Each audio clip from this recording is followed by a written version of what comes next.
ओम नमः शिवाय दोस्तों, मैं आप सबका दिल से स्वागत करता हूं सीकेडी रिवर्स प्रोग्राम के पार्ट 3 में। आज का वीडियो हर एक सीकेडी पेशेंट के लिए इतना ज्यादा जरूरी रहने वाला है कि केवल आज के वीडियो में बताई गई रेमेडी की सहायता से पेशेंट अपनी सीकेडी की कई स्टेजेस को रिवर्स कर सकता है। आज की वीडियो को शुरू करने से पहले मेरी आप सबसे एक छोटी सी रिक्वेस्ट है। देखिए, सीकेडी रिवर्स प्रोग्राम में जितने भी वीडियोस आने लग रहे हैं उन वीडियोस में ऐसी जानकारी दी जाने लग रही है जो कि आपको लाखों रुपए लगा करके भी नहीं मिलेगी। लेकिन मेरी आप सबसे एक छोटी सी रिक्वेस्ट है, मैंने ये देखा है कि ना तो आप इन वीडियोस को शेयर करते हो, ना ही आपने चैनल सब्सक्राइब कर रखा है। मेरी बस इतनी सी रिक्वेस्ट है कि इन सभी वीडियोस को हर एक सीकेडी पेशेंट तक शेयर कर दीजिएगा ताकि वे पेशेंट इस भयंकर बीमारी से मुक्ति पा सके और अपने आप को स्वस्थ करने का प्रयास कर सके। तो चलिए ज्यादा लेट करे बिना आज के वीडियो को शुरू करते हैं। आज की वीडियो में सबसे पहले नंबर पे मैं आपको बताना चाहता हूं कि किडनी के फंक्शन क्या होते हैं।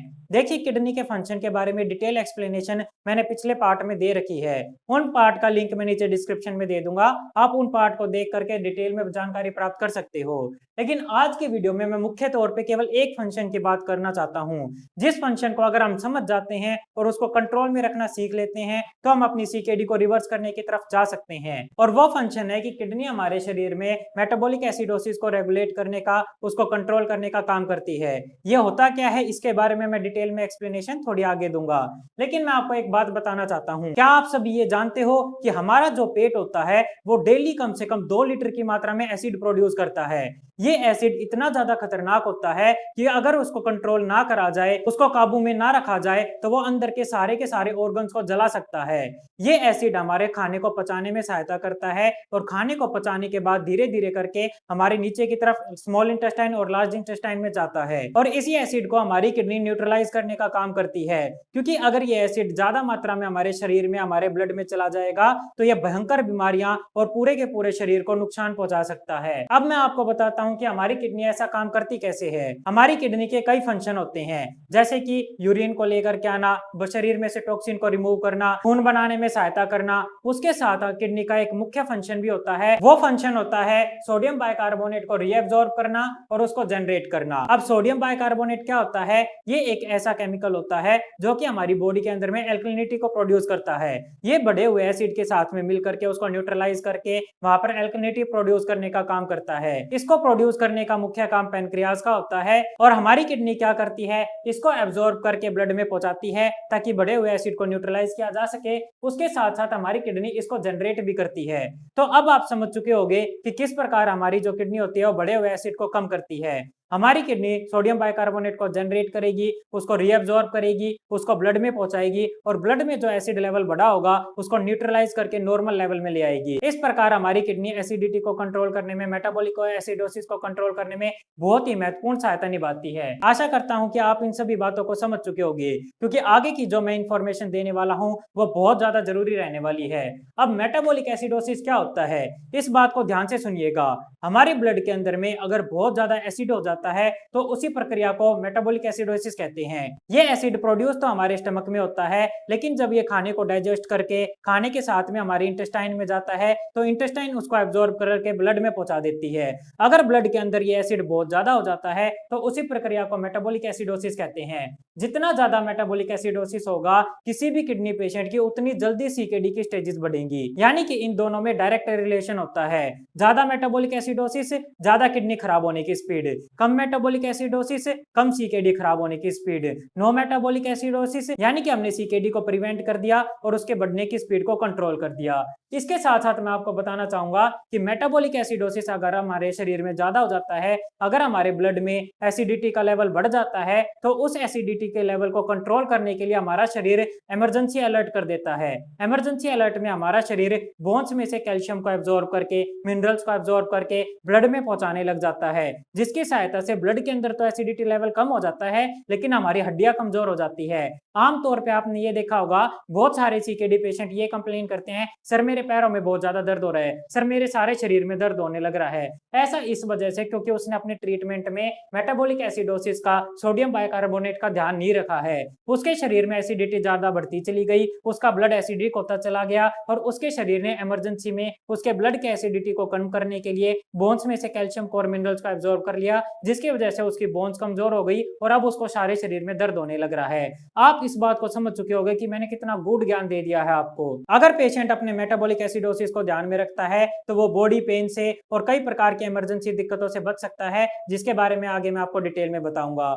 एक बात मैं आपको और बताना चाहता हूं, मान लीजिए किसी सीकेडी पेशेंट का ब्लड एसिडिक हो जाता है, तो अब आप इस बात का ध्यान रखिएगा, जितना ज्यादा उसका ब्लड एसिडिक है उसकी पूरी बॉडी के अंदर में वही एसिडिक ब्लड सर्कुलेट होने लग रहा है। एसिडिक ब्लड सर्कुलेट होने की वजह से जिन जिन ऑर्गन्स तक वो एसिडिक ब्लड जाएगा वो ब्लड उसी ऑर्गन को डैमेज करेगा, और अगर पेशेंट का हार्ट या किडनी ऑलरेडी डैमेज है तो वो एसिडिक ब्लड उसके ऑर्गन को और जल्दी जल्दी डैमेज करेगा।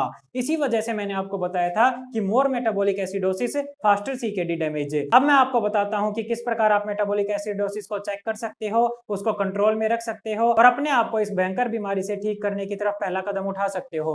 मेटाबॉलिक एसिडोसिस को चेक करने की जो नॉर्मल रेंज होती है वो मैं आपको बताना चाहता हूं। सबसे पहले जब आप अपना किडनी फंक्शन टेस्ट करवाने जाते हो या सीबीसी टेस्ट करवाने जाते हो तो आपको उनको स्पेशली बोलना पड़ेगा कि मेरे को अपने kidney function test CBC test के साथ में सीरम बाइकार्बोनेट का टेस्ट भी करवाना है, मेरे को चेक करना है कि कहीं मेरे को मेटाबॉलिक एसिडोसिस तो नहीं हो रहा। जब आप उनको बोलोगे तो वो आपके टेस्ट में इस फिगर को भी ऐड कर देंगे। मेटाबॉलिक एसिडोसिस को चेक करने की जो नॉर्मल रेंज होती है वो 23 से 29 या फिर 21 से 31 होती है। ये कई लैब के पैरामीटर्स के ऊपर डिपेंड करता है, उस लैब में किस प्रकार की मशीन यूज की जा रही है उसके ऊपर डिपेंड करता है कि वो किस प्रकार की रेंज को यूज करेंगे। इसको मेजर करने के भी जो स्टैंडर्ड्स होते हैं वो हर लैब के और हर कंट्री के अलग अलग होते हैं, लेकिन आसान भाषा में अगर आपको समझना है तो केवल आपको इस बात का ध्यान रखना है कि आपकी जो रेंज है वो 22 से ज्यादा होनी चाहिए और 29 से कम होनी चाहिए। लेकिन अगर आपका सीरम बाइकार्बोनेट लेवल 22 से नीचे आने लग रहा है तो 22 से नीचे आने का मतलब ये होगा कि आपको मेटाबॉलिक एसिडोसिस है और आपको इसको तुरंत कंट्रोल में करना चाहिए, नहीं तो आपकी बीमारी जल्दी बढ़ सकती है। और अगर आपका serum bicarbonate level normal range से ज्यादा आने लग रहा है तो इसका मतलब ये है कि अब आपका ब्लड में मेटाबॉलिक एसिडोसिस खत्म हो चुका है, लेकिन अब आप ब्लड को ज्यादा बेसिक बनाने लग रहे हो। तो आपको हर प्रकार की जो भी आप दवाइयां लेने लग रहे हो या जो भी मैं आपको सॉल्यूशन बताऊंगा मेटाबॉलिक एसिडोसिस को कंट्रोल करने के लिए, उसको बंद कर देना चाहिए ताकि आप अपने ब्लड को एक नॉर्मल लेवल के ऊपर मेंटेन करके रख सको। सीकेडी को रिवर्स करने का सबसे बड़ा राज यही है कि अपने ब्लड के अंदर में सभी पैरामीटर्स को एक नॉर्मल रेंज में रखने का प्रयास करो, तो आप सीकेडी को रिवर्स करने की तरफ अग्रसर होने लग रहे हो। इस बात का ध्यान रखिएगा, ये मैंने बड़े राज की बात बता दिया आपको। अब मेटाबॉलिक एसिडोसिस का सॉल्यूशन क्या रहता है? इसका सॉल्यूशन होता है NaHCO3। इसका मतलब क्या है? इसका मतलब है सोडियम बाइकार्बोनेट। सोडियम बाइकार्बोनेट को आसान भाषा में क्या कहा जाता है? इसको आसान भाषा में कहा जाता है बेकिंग सोडा। आपको केवल इतना करना है कि आधे से 1 चम्मच बेकिंग सोडा, अगर आपको मेटाबॉलिक एसिडोसिस है तो आपको 250 ml पानी में मिला करके आधा पानी सुबह खाली पेट पीना है, आधा पानी शाम को खाली पेट पीना है। ये जानकारी वैसे तो बिल्कुल हेल्दी है, इसके कोई भी साइड इफेक्ट नहीं है, लेकिन फिर भी मैं आपको ये रिकमेंड करूंगा कि इसको अपने प्रोफेशनल की ऑब्जर्वेशन में ही फॉलो कीजिएगा। अब इसके साथ में कुछ लोग ये भी कहेंगे कि सर अगर हमें अपनी बॉडी को एल्कलाइन ही बनाना है, बॉडी के अंदर एसिडिटी को कम करना है, तो क्यों ना हम एल्कलाइन डाइट के ऊपर शिफ्ट हो जाएं, क्यों ना हम completely raw vegetables, fruits and vegetable लेने लग जाएं, उससे भी तो हमारी बॉडी के अंदर एल्कलिनिटी आ जाएगी, एसिड लेवल कम हो जाएगा।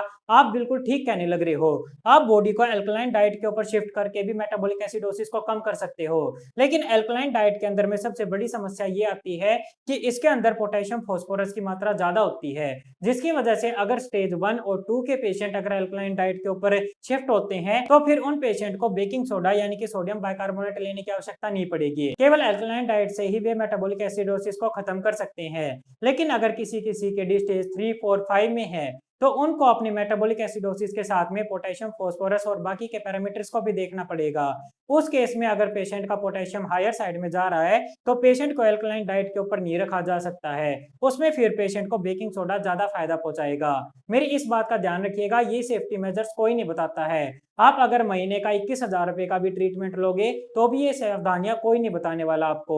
मैंने आपको बता दिया, आप इन बातों का ध्यान रखोगे तो आपको केवल फायदा मिलेगा, किसी प्रकार का नुकसान नहीं मिलेगा। अब इसके बाद मैं आपको बताता हूं कि बेकिंग सोडा लेने से आपको एडिशनल क्या फायदे मिलने वाले हैं। बेकिंग सोडा लेने से पहला बेनिफिट तो आपको ये मिलेगा कि आपके स्टमक के अंदर में जो एसिडिटी बनने लग रही थी, जिसकी वजह से खाने का पाचन नहीं हो रहा था, जो आपके ब्लड में एसिड लेवल बढ़ा रहने लग रहा था, जिसकी वजह से आपको प्रॉपर न्यूट्रिशन नहीं मिल रहे थे, उस एसिड लेवल के और उस एसिडिटी के नॉर्मल रेंज में आने के बाद में आपकी बॉडी के अंदर में, आपके स्टमक के अंदर में डाइजेशन अच्छा होने लगेगा।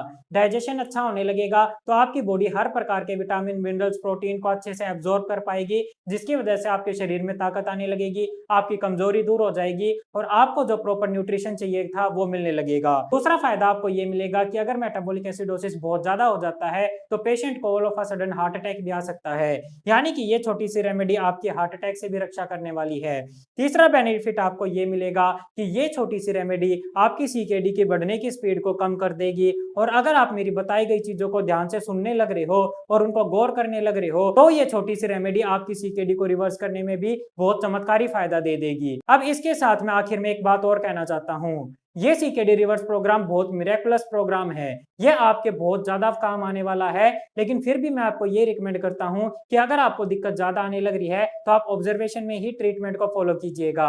अगर आपको हमारी गाइडेंस में ट्रीटमेंट लेना है तो आप दिए गए नंबर के ऊपर व्हाट्सएप मैसेज करके अपनी रिपोर्ट्स भेज सकते हो। इस प्रकार के हेल्थ रिलेटेड वीडियोस को प्राप्त करने के लिए, सीकेडी को रिवर्स करने के लिए मेरे चैनल को सब्सक्राइब कर लीजिएगा और इन वीडियोस को शेयर जरूर कीजिएगा। Thank you very much, have a nice day. ओम नमः शिवाय।